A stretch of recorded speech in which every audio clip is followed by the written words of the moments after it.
弟兄姐妹平安，今天1月18号，踏上智慧之道，我们要从25章一直读到28章。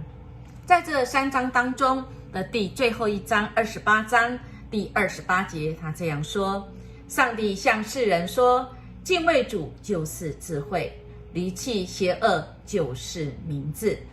在这3章当中，我们看到比勒达第3次发言后，约伯他立刻来回应。接着约伯跟友人他们就唇枪舌战。比勒达先从上帝的主权来说起，当然约伯接着表明自己的无辜，然后说又再次来重申恶人的命运是怎样。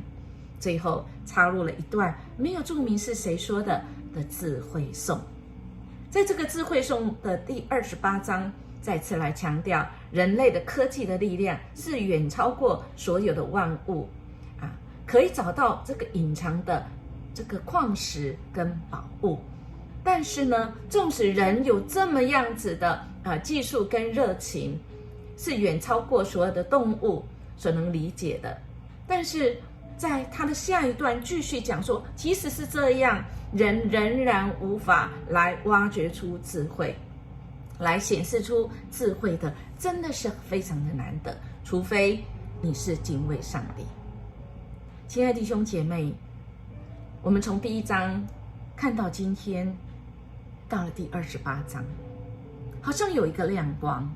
这亮光是透过约伯跟他的3个朋友，特别是他的3个朋友，将上帝这个错误的放在他自己的脑中的这个框架里，错把上帝装入到人，我们人是受造物，竟然想要用受造物的脑袋来论定，来理解上帝的智慧。亲爱的弟兄姐妹，我们呢？我们怎么认识上帝？我们是用我们的脑筋吗？我们是受造物愿我们透过上帝所写的这本大自然的书，我们除了每一天读神的话语，这本圣经，愿我们也透过大自然，上帝所写的这本大自然的圣经，我们来跟大自然来学习，我们就知道